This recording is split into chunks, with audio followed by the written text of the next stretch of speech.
नमस्कार, आपके साथ हूं मैं आरजू दुबे और आप देख रहे हैं श्रेष्ठ भारत। कड़ाके की ठंड से लोगों का हाल जो है वो इस वक्त बेहाल है। ठंड से बचने के लिए या तो लोग ज्यादा कपड़े पहन रहे हैं या तो रूम हीटर का इस्तेमाल कर रहे हैं। हाल ही में हमने देखा कि रूम हीटर से लोगों की मौतें भी सामने आ रही हैं। और सही तरीका आखिर रूम हीटर को इस्तेमाल करने का क्या है, क्या क्या प्रिकॉशंस हमें लेनी चाहिए, आज इन्हीं सब बातों पर हम लोग बातचीत करेंगे। और बातचीत के लिए इस वक्त मेरे साथ आप लोग देख सकते हैं कि AK शुक्ला जी मौजूद हैं, जो कि एक फिजिशियन है। सर, पहले तो बहुत बहुत स्वागत है आपका। Thank you.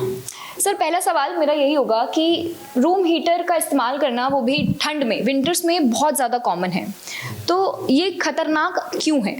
देखिए, ऐसे कि डिफरेंट टाइप्स के रूम हीटर्स अवेलेबल हैं। एक तो खाली रॉड टाइप के हैं जो कि खाली रूम को मतलब इलेक्ट्रिकल रॉड्स होती हैं जो कि गर्म हो जाती हैं। एक होता है जो ब्लोअर्स होते हैं जो ब्लो करते हैं एयर को। तीसरा जो है रेडिएटर टाइप के अवेलेबल हैं मार्केट में, जिसमें कि हीट निकलती है बट उसमें कोई ब्लो नहीं होता है। चौथे लोग आजकल अंगीठी भी यूज करते हैं जिसमें कोल और ये सब डाल के करते हैं। तो सबसे अधिक जो प्रॉब्लम आती है, जो कोल अंगीठी यूज कर रहे हो उसमें अगर रूम बंद है तो उसके अंदर डिफरेंट टाइप की गैसेस निकलती हैं, जैसे carbon dioxide, carbon monoxide, sulphur dioxide. और धीरे धीरे करके रूम को इतना पोल्यूट कर देती हैं कि उनका लेवल इतना बढ़ जाता है कि जो इनहेल कर रहे हैं वो धीरे धीरे कार्बन डाइऑक्साइड की वजह से कार्बन डाइऑक्साइड नार्कोसिस हो जाती है, जो ब्रेन को उनका लेवल बढ़ता है और आप बेहोश हो जाते हैं और बेहोशी में अल्टीमेटली वो जिसको कहते हैं डेथ हो जाती है।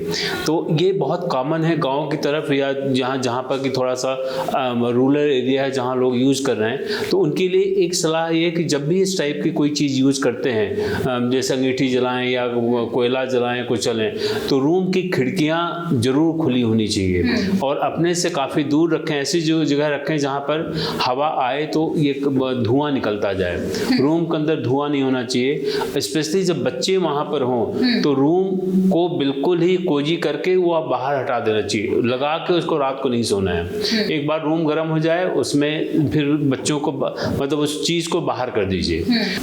दूसरी जो इलेक्ट्रिकल रॉड्स हैं जिसमें, तो उसमें जो है कॉन्स्टेंटली एयर डिसोसिएशन होता रहता है, जिसमें कार्बन डाइऑक्साइड, कार्बन मोनोऑक्साइड भी प्रोडक्शन होता है उसमें। वो भी अगर रूम बंद करके रखेंगे तो उसका भी लेवल बढ़ जाता है। जो पर्टिकुलेट मैटर्स हैं उस रूम के अंदर वो प्रेसिपिटेट करते रहते हैं और वो लंग्स को और प्रॉब्लम क्रिएट करते हैं, इन सेंस कि it makes it very dry. तो आपका नॉस्ट्रल्स ड्राई हो जाते हैं, पेट ड्राई हो जाते हैं, जब सांस मुंह से लेने लगते हैं तो और ड्राइनेस आ जाती है।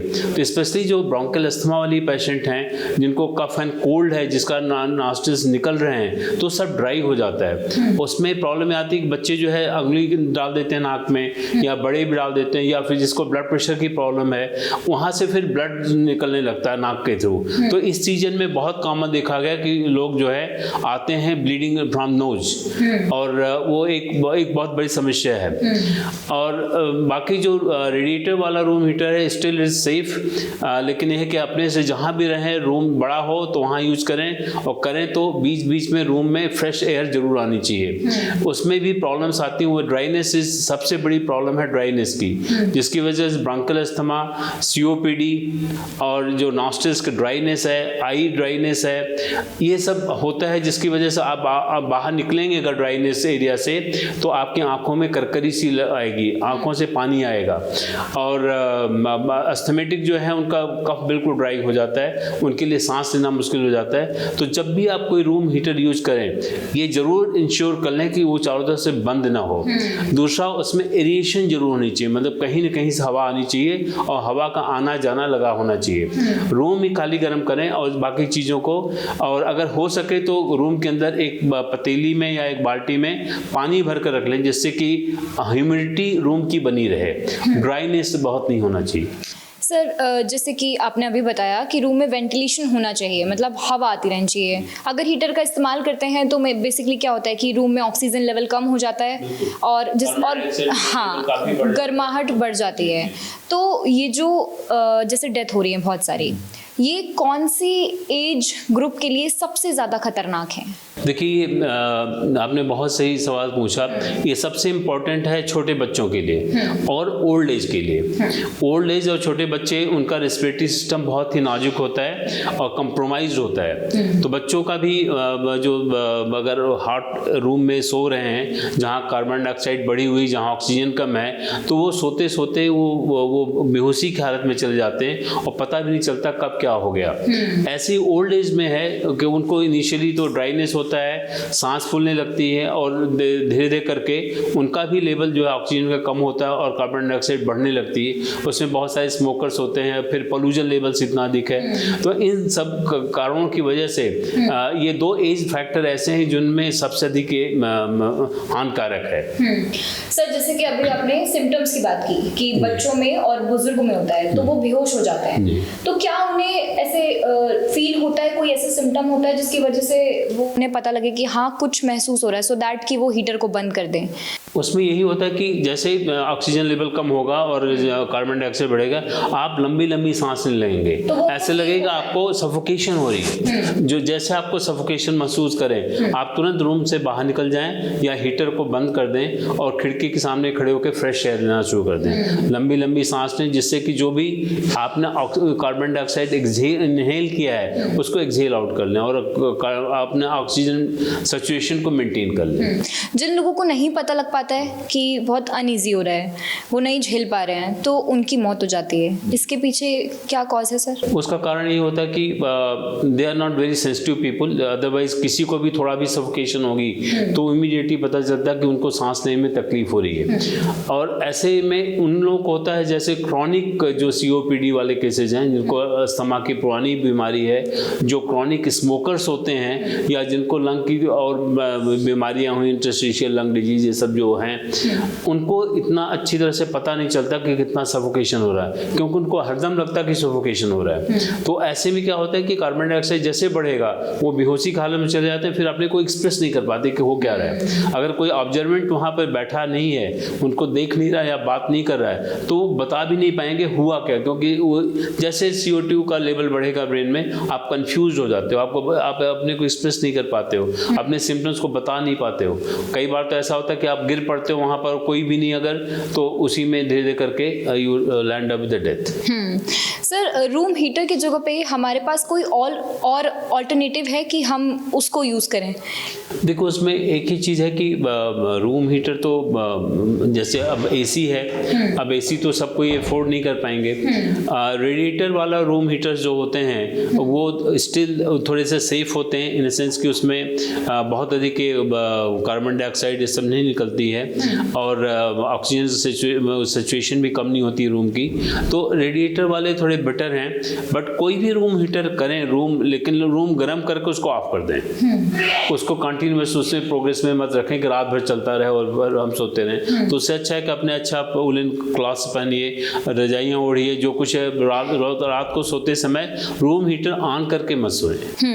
सर, हाल ही में एक केस आया था जिसमें एक फैमिली रात को सो रही थी और उन्होंने हीटर ऑन रखा हुआ था, ब्लैंकेट में आग लगी और फिर उन लोगों की मौत हो गई। तो हीटर फिर भी बहुत डिस्टेंस में था ब्लैंकेट से, तो ब्लैंकेट तक वो आग कैसे पहुंची, और वो रॉड वाला हीटर था, उसके बारे में आप मुझे थोड़ा सा एक्सप्लेन करिए। देखिए, ऐसा है कि जितने बार आजकल ये ब्लैंकेट्स हैं, ब्लैंकेट्स या तो उसके प्योर ऊल के हैं या फिर सिंथेटिक हैं। प्योर ऊल वाले होंगे तो उसमें भी जब हीट बढ़ती है तो सिकुड़ जाते हैं, उसमें फिर आग लग सकती है। और ये जो पॉलिस्टर वाले हैं वो तो कभी भी जब जैसे गर्म होगा, थोड़ी गर्मी होते होते दे कैन कैच फायर, क्योंकि जैसे आप देखे होंगे उसको हटाएंगी तो उसमें तिनगारियाँ निकलती हैं, वो थोड़ा थोड़ा स्पार्किंग अपने आप से होती है, और जब वो गर्म हो जाते हैं तो दे कैन कैच फायर।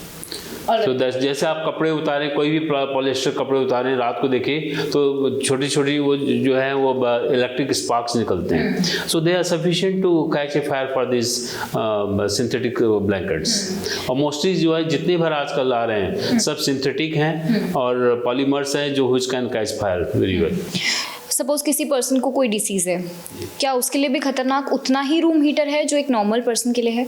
नहीं, जो डिजीज पर्सन है वो तो देखिए वैसे ऑलरेडी वो डिजीज है, तो उसमें जैसे ही कार्बन डाइऑक्साइड लेवल बढ़ेगा, ऑक्सीजन कम होगा, तो उसकी प्रॉब्लम तो बहुत बढ़ जाती है। और लेकिन जहाँ एक नॉर्मल पर्सन है, थोड़ी देर के लिए उसको शायद ज़रूरत भी ना पड़े, थोड़ी देर के बाद वो उस टेम्परेचर के लिए एक्लिमेटाइज हो जाता है, मतलब उसको फिर ज़रूरत नहीं पड़ेगी कि वो गरम ले या कुछ करे। तो ये जो गर्मी और ठंडक का जो सिलसिला है, ये हमारे ब्रेन का एक पार्ट होता है, उसको थैलेमस बोलते हैं। वो अगर आप ठंडक में खड़े भी रहेंगे तो आपको नहीं लगेगा, लेकिन जब तक आप फील नहीं करेंगे, ऐसी गर्मी होती है। अगर आप गर्मी बहुत फील करते हैं तो गर्मी होती है, आप देखिए खेतों में काम करते हैं लोग मध्य दोपहरिया में या फिर सड़क के ऊपर काम करते हैं गर्मी में, तो उनको देखिए गर्मी इतनी नहीं लगती है। ऐसे ठंडक में लोग देखिए बर्फ में -20 -30 डिग्री टेम्परेचर में अगर आप अपने को मेंटेन कर लें थोड़ी देर के लिए, 1 2 3 4 दिन के लिए, तो आपको ठंडक भी नहीं लगेगी। ये तो एक फीलिंग है, पेन टच टेम्परेचर तीनों एक फीलिंग होती है। तो इसलिए इसमें ऐसे कोई प्रॉब्लम नहीं होनी चाहिए। अगर आप सिंपल से कपड़ा भी पहने हैं, अगर you are not feeling the cold, you not feel the cold. ये तो अपना अपना परसेप्शन होता है लोगों का। सर लास्ट क्वेश्चन, क्या प्रिकॉशंस हैं अगर हम रूम हीटर यूज़ कर रहे हैं? देखिए प्रिकॉशन हम तो यही कहेंगे कि रूम हीटर जो भी यूज़ करें खिड़की के पास हो जहाँ एरिएशन होती रहे, और वो जैसे रूम गर्म होता है रूम हीटर को तुरंत बंद कर दीजिए। सोने से पहले तो तुरंत बंद कर दीजिए उसको रात भर मत जला कर रखें। और जब भी आपको उसके बावजूद भी अगर कभी सफोकेशन होती है तो खिड़कियाँ जरूर खोल दें, let fresh air come inside, जिससे कि आपका ऑक्सीजन लेवल बढ़ा रहे और आप आराम से सो सकें। रात को अगर थोड़ी भी सफोकेशन होती है तो इसका मतलब ये हो कि आपकी कार्बन डाइऑक्साइड लेवल बढ़ गया है, ऑक्सीजन कम हो गया है, उसमें आपको नींद भी नहीं आएगी। तो इसलिए रूम को गर्म बहुत मत करें। Thank you so much sir हमसे बातचीत के लिए।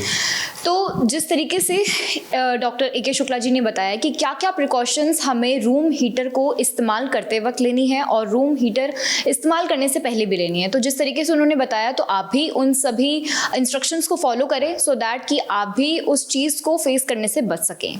फिलहाल के लिए इस खबर में बस इतना ही। देश और दुनिया की तमाम बड़ी खबरों के लिए आप देखते रहे श्रेष्ठ भारत।